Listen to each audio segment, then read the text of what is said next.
ग्राम गीत। कहानी जयशंकर प्रसाद। शरद पूर्णिमा थी। कमलापुर के निकलते हुए करारे को गंगा तीन ओर से घेरकर दूध की नदी के समान बह रही थी। मैं अपने मित्र ठाकुर जीवन सिंह के साथ उनके सौंध पर बैठा हुआ अपनी उज्जवल हंसी में मस्त प्रकृति को देखने में तन्मय हो रहा था। चारों ओर का क्षितिज नक्षत्रों के बंधनवार सा चमकने लगा था। धवल विदुबिंब के समीप ही एक छोटी सी चमकीली तारिका भी आकाशपथ में भ्रमण कर रही थी। वह जैसे चंद्र को छू लेना चाहती थी, पर छूने नहीं पाती थी। मैंने जीवन से पूछा, तुम बता सकते हो वह कौन नक्षत्र है? रोहिणी होगी। जीवन के अनुमान करने के ढंग से उत्तर देने पर मैं हंसना ही चाहता था कि दूर से सुनाई पड़ा बरजोरी बसे हो नयनवा में। उस स्वरलहरी में उन्मत्त वेदना थी, कलेजे को कचोटने वाली करुणा थी। मेरी हंसी सन्न रह गई। उस वेदना को खोजने के लिए गंगा के उस पार वृक्षों की श्यामलता को देखने लगा, परंतु कुछ न दिखाई पड़ा। मैं चुप था। सहसा फिर सुनाई पड़ा अपने बाबा की बारी दुलारी, खेलत रहली अंगनवा में, बरजोरी बसे हो। मैं स्थिर होकर सुनने लगा, जैसे कोई भूली हुई सुंदर कहानी। मन में उत्कंठा थी और एक कसक भरा कुतूहल था। फिर सुनाई पड़ा, इकुल बतिया कबौ नाही जनली, देख ली कबौ न सपनवा में। बरजोरी बसे हो में मूर्खसा उस गान का अर्थ संबंध लगाने लगा। अंगने में खेलते हुए कुलबतिया, वह कौन बात थी?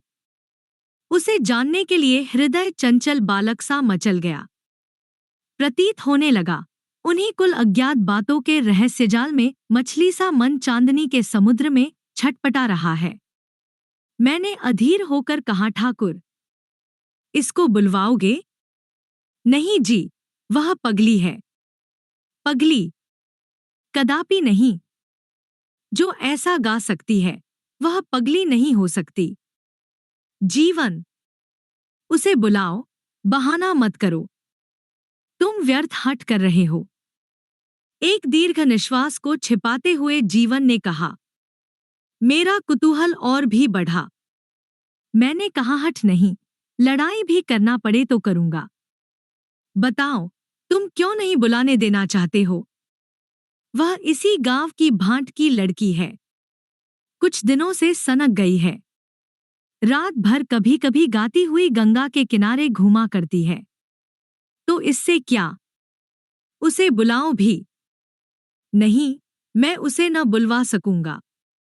अच्छा, तो यही बताओ, क्यों न बुलवाओगे?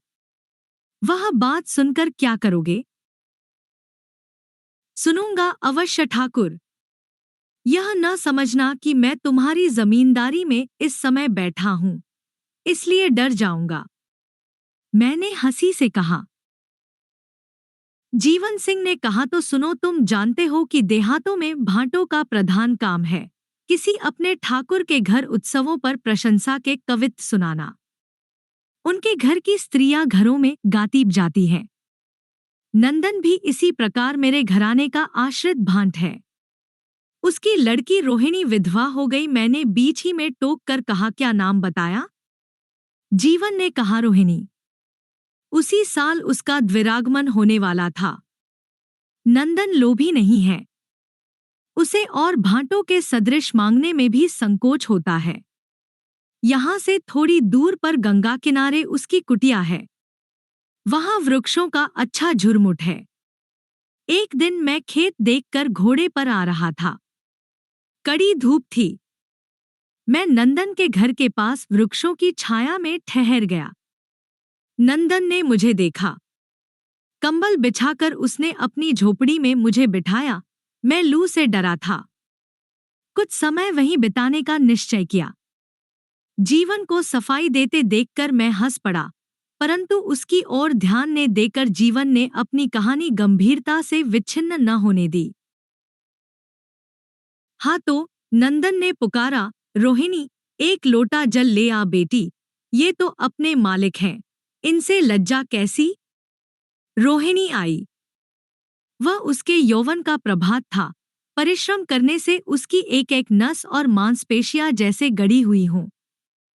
मैंने देखा, उसकी झुकी हुई पलकों से काली बरौनियां छितरा रही थी, और उन बरौनियों से जैसे करुणा की अदृश्य सरस्वती कितनी ही धाराओं में बह रही थी। मैं न जाने क्यों उद्विग्न हो उठा। अधिक काल तक वहां न ठहर सका। घर चला आया। विजया का त्योहार था। घर में गाना बजाना हो रहा था। मैं अपनी श्रीमती के पास जा बैठा। उन्होंने कहा, सुनते हो? मैंने कहा, दोनों कानों से। श्रीमती ने कहा, यह रोहिणी बहुत अच्छा गाने लगी। और भी एक आश्चर्य की बात है, यह गीत बनाती भी है, गाती भी है। तुम्हारे गांव की लड़कियां तो बड़ी गुणवती हैं। मैं हूँ कहकर उठकर बाहर आने लगा। देखा तो रोहिणी जवारा लिए खड़ी है।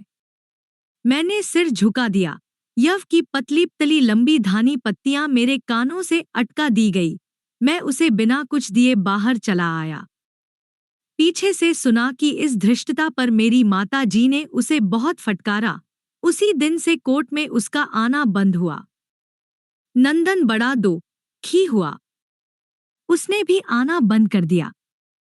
एक दिन मैंने सुना, उसी की सहेलियां उससे मेरे संबंध में हंसी कर रही थी।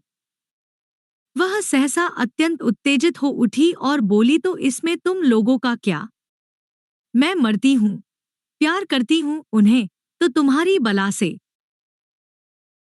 सहेलियों ने कहा, बाप रे, इसकी ढिठाई तो देखो।